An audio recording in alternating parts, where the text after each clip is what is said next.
मित्रहो नमस्कार.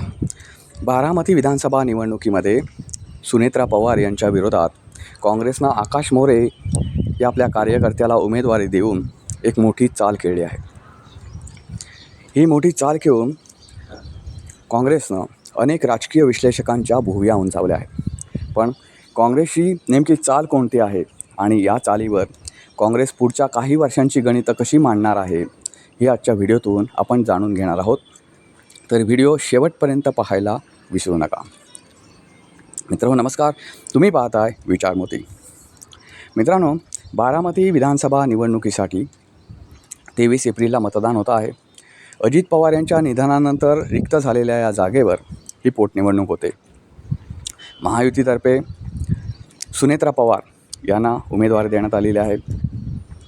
महत्त्वाचं म्हणजे आजपर्यंतचा राजकीय पायंडा असा होता की एखाद्या लोकप्रतिनिधीचं तो लोकप्रतिनिधी असताना निधन झालं तर त्या जागी रिक्त होणाऱ्या जागेवर संबंधित पक्षानं जर त्या निधन झालेल्या व्यक्तीच्या जवळच्या नातेवाईकाला जर उमेदवारी दिली तर त्या ठिकाणी इतर कोणीही उमेदवार उभा करू नये असा एक अलिखित या शब्दावर जोर देतो आहे. असा संविधानात कुठेही नियम नाही, पण एक राजकीय लोकांनी पाडलेला हा पायंडा होता. तो याच्यासाठी की महत्त्वाचं म्हणजे त्या व्यक्तीच्या नातेवाईकाला उमेदवारी दिल्यानंतर त्याला सहानुभूती मिळते, त्यामुळे दुसरा उमेदवार बहुतांशी वेळा पडतोच. त्याच्यात दुसरी गोष्ट म्हणजे माणुसकीचा धर्म म्हणून त्या उमेदवाराला बिनविरोध निवडून द्यायचं. या दोन गोष्टीवर, या दोन निकषावर हा अलिखित राजकीय पायंडा पाडण्यात आला होता. मात्र हा पायंडा आता काँग्रेसनं मोडीत काढला आहे. काँग्रेसनं धनगर समाजाच्या आकाश मोरे या व्यक्तीला, या कार्यकर्त्याला उमेदवारी दिली. आकाश मोरे हे तसं पाहिलं तर पहिल्यांदाच विधानसभा निवडणूक लढवत नाही आहेत. आकाश मोरे यांनी 1-2 वेळा विधानसभा निवडणूक लढवलेली आहे, मात्र त्याच्यात त्यांचा पराभव झालेला आहे.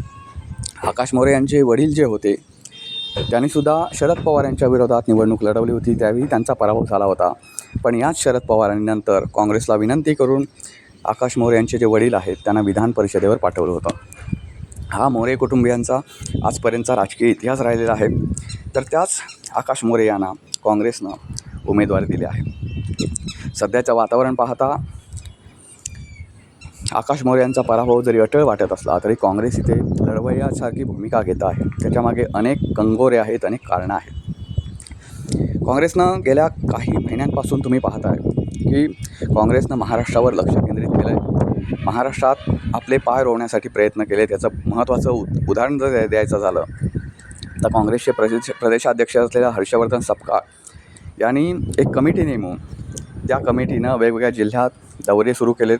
ज्या ठिकाणी ज्या जिल्ह्यामध्ये काँग्रेस कमकुवत आहे त्या ठिकाणी तेथील जिल्हाध्यक्ष बदलणं, तिथली कमिटी जिल्हा कमिटी असेल ती त्याच्यामध्ये चेंज करणं, कार्यकर्त्यांची एक फळी निर्माण करणं, तालुका पदाधिकाऱ्यांची नेमणूक करताना ज्यांचा जनसंपर्क आहे, जे काँग्रेसला वाहून घेतलेले आहेत त्यांना जास्तीत जास्त संधी देणं, अशा वेगवेगळ्या पातळीवर काँग्रेस आपल्या पक्षामध्ये फेरबदल करताना दिसतं आहे. या सर्व गोष्टी पाहिल्या तर आकाश मोरे यांना अचानक उमेदवारी देणं ही सुद्धा काँग्रेसची एक वेगळी चाल आहे असं म्हटलं जातं. आता याच्यामागे काँग्रेसची भूमिका काय आहे ते आपण सविस्तरपणे पाहणार आहोत. मित्रांनो, बारामती विधानसभा मतदारसंघामध्ये काँग्रेसनं उमेदवार दिला ही फक्त सुनेत्रा पवार यांना विरोध म्हणून नाही, तर त्याच्यामागे काँग्रेसची अशी चाल आहे की भविष्यासाठी तयारी करायची. कसं असतं, निवडणुका बिनविरोध करणं हे ज्या पक्षाचा बिनविरोध उमेदवार निवडून येतं त्याच्यासाठी महत्त्वाचं असतं, पण इतर विरोधी पक्षाचं त्यावेळी खच्चीकरण होत असतं, विशेष करून कार्यकर्त्यांचं. एखादा उमेदवाराला बिनविरोध निवडून देण्यापेक्षा तिथं आपण जर आपल्या कार्यकर्त्याला संधी दिली तर निदान तो पक्षाचं ऋणी राहतो की बाबा आपल्याकडे पक्षाचं लक्ष आहे, आपल्याला उमेदवार दिले, आपण पडलो जिंकलो की नंतरचा विषय. ही एक कार्यकर्त्यामध्ये भावना राहते.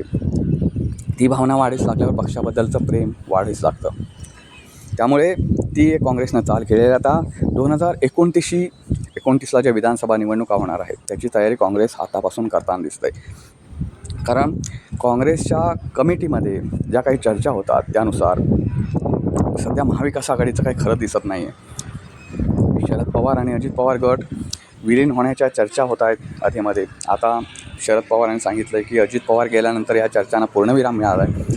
पण त्या चर्चा कधी पुढे सरकतील आणि या दोन पक्षांचं विलिनीकरण कधी होईल माहीत नाही. जर विलिनीकरण झालं तर शरद पवार गटसुद्धा अजित पवार गटासारखा भाजपबरोबर सत्तेत सामील होईल का, हा प्रश्न एक महत्त्वाचा आहे. कदाचित राष्ट्रवादीचा अगोदरचा इतिहास पाहता तो भाजपबरोबर सत्तेत सामीलसुद्धा होऊ शकतो. कारण शरद पवारांनी कधी कोलांटी उडी मारतील माहीत नाही.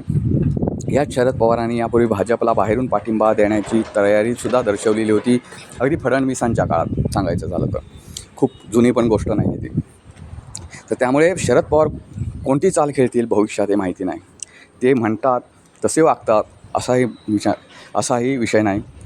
त्यामुळे शरद पवारांवर काँग्रेसचा पहिल्यापासूनच विश्वास नव्हता आणि त्या विश्वास नाही म्हणूनच त्यांना पंतप्रधानपद त्यांची पात्रता असूनसुद्धा काँग्रेसमध्ये दिलं नाही. याच्यावर मी वेगळा व्हिडिओ बनवला असो. तर त्यामुळे राष्ट्रवादी पुढे काय करेल माहिती नाही.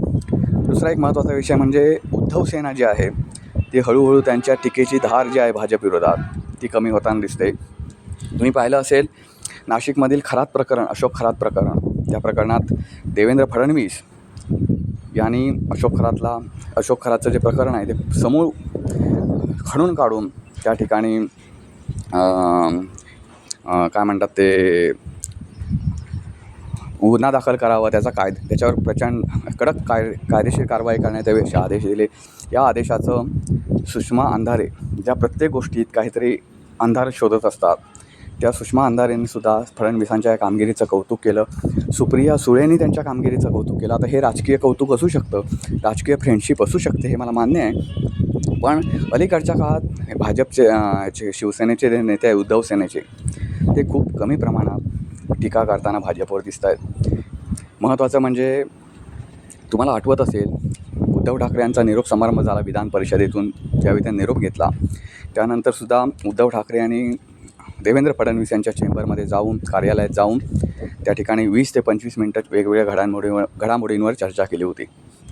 एकमेकांना प्रचंड पाहणारे हे दोन नेते बंद दाराआड एवढ्या वेळ चर्चा करतात, याच्यामागे काही ना काहीतरी राजकीय गणितं पुढची असू शकतात असं राजकीय विश्लेषकांचं मत आहे. या सर्व गोष्टी पाहता काँग्रेसला कुठेतरी पुढच्या स्वतःचा विचार करावा लागणार आहे. जर महाविकास आघाडी मोडली तर काँग्रेसला स्वबळावर निवडणूक लढण्याशिवाय पर्याय राहणार नाही महाराष्ट्रात.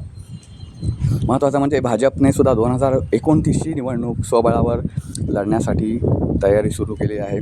या सर्व गोष्टी पाहता काँग्रेसला बळकट होण्याची आताची संधी आहे. काँग्रेसपाशी आता सध्या वेळ आहे, कारण सध्या कुठल्याही निवडणुका नाहीत.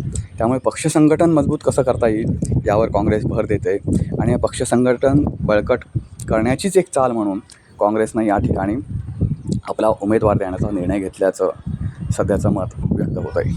मित्रांनो, हे सगळं घडत असताना बारामतीमध्ये आकाश मोरे यांना उमेदवार देऊन काँग्रेसनं धनगर समाजाला एक नेतृत्व दिल्याची चर्चा सध्या बारामतीमध्ये होताना दिसते. तसं पाहायला गेलं तर धनगर समाज हा बारामती विधानसभा मतदारसंघामध्ये खूप मोठ्या प्रमाणावर आहे. त्यामुळे अशा उमेदवाराला जर संधी दिली तर काँग्रेसबद्दल या समाजामध्ये आपुलकी निर्माण होईल अशी एक काँग्रेसची चाल आहे. कारण तुम्ही पाहताय बारामती मतदारसंघ म्हटला की पवार यांचा बालेकिल्ला, त्याच्या पलीकडं कोणीही बारामतीमध्ये पाय रोवताना अद्यापर्यंत दिसलेलं नाही विधानसभा मतदारसंघामध्ये. तर तिथे कुठेतरी आपलीही बळकटी असायला हवी, म्हणजे जेणेकरून जरी विधानसभा निवडणूक आपण जिंकलो नाही तर छोट्या छोट्या ज्या स्थानिक स्वराज्य संस्थांच्या निवडणुका होतात त्या तरी आपल्या पदरात आपण पाडू शकतो, हा काँग्रेसचा पुढचा विचार आहे. काँग्रेस तसा बघायला गेलं तर सध्याच्या देश पातळीवर जर बघायला गेलं आणि महाराष्ट्रातसुद्धा चित्र असं आहे की भाजपला टफ फाईट फक्त काँग्रेसच देऊ शकतो. बाकीचे प्रादेशिक पक्ष स्वतःला आक्रमक भासवतात, पण तसं पाहायला गेलं त्यांचे बार सगळे फुसके आहेत असं सध्या दिसून येतं. हे माझं मत नाही आहे. जे घडामोडी घडत आहेत, ज्या समाजासमोर चित्र उभं राहतं आहे, जे महाराष्ट्रासमोर चित्र उभं राहतं आहे, त्याच्यावरून हे स्पष्टपणे दिसतं आहे. बघा ना, देश पातळीवर काँग्रेस हा राष्ट्रीय पक्ष एकमेव राष्ट्रीय पक्ष असा आहे की जो भाजपसमोर डोळ्यात डोळे घालून त्यांना प्रश्न विचारू शकतो. काँग्रेसबद्दल महाराष्ट्रात बोलायचं झालं तर काँग्रेस हा पक्षसुद्धा महाराष्ट्रात स्ट्रॉंग आहे. इतर प्रादेशिक पक्षांना लाजवेल महाराष्ट्रातील इतर प्रादेशिक पक्षांना लाजवेल असं यश काँग्रेसनं आजपर्यंत विधानसभा निवडणूक असो, स्थानिक स्वराज्य संस्था निवडणुका असोत, विधान परिषद निवडणुका असोत, या सगळ्या ठिकाणी काँग्रेस हा राष्ट्रीय पक्ष असतानासुद्धा त्यांनी प्रादेशिक पक्षांना बाजूला सारून भाजप बरोबरीनं यश मिळवण्याचा प्रयत्न करते, धडपडते.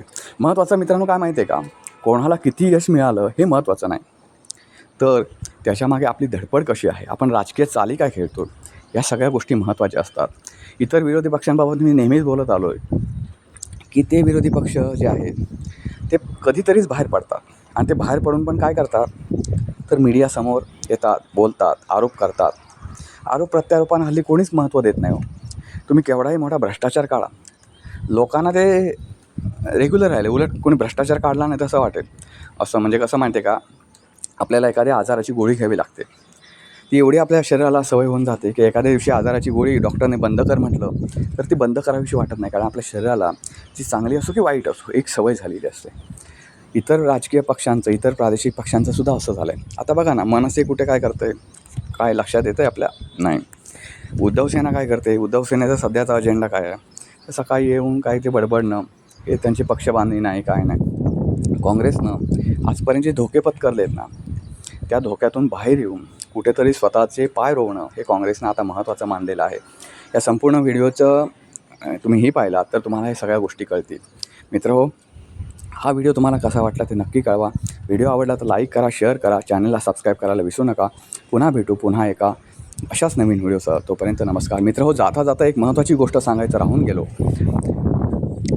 गुरुवारी म्हणजे आज बारामती विधानसभा मतदारसंघासाठी उमेदवारी अर्ज मागे घेण्याचा आजचा शेवटचा दिवस आहे. या दरम्यान सुनेत्रा पवार यांनी ही निवडणूक बिनविरोध व्हावी यासाठी प्रयत्न चालवलेले आहेत. त्यामुळे आज दुपारपर्यंत काय घडतं याच्यावर सुद्धा पुढची गणितं अवलंबून राहणार आहेत. मित्रहो, आज इथं एवढंच. पुन्हा भेटू पुन्हा एका नवीन व्हिडिओसह. तोपर्यंत नमस्कार.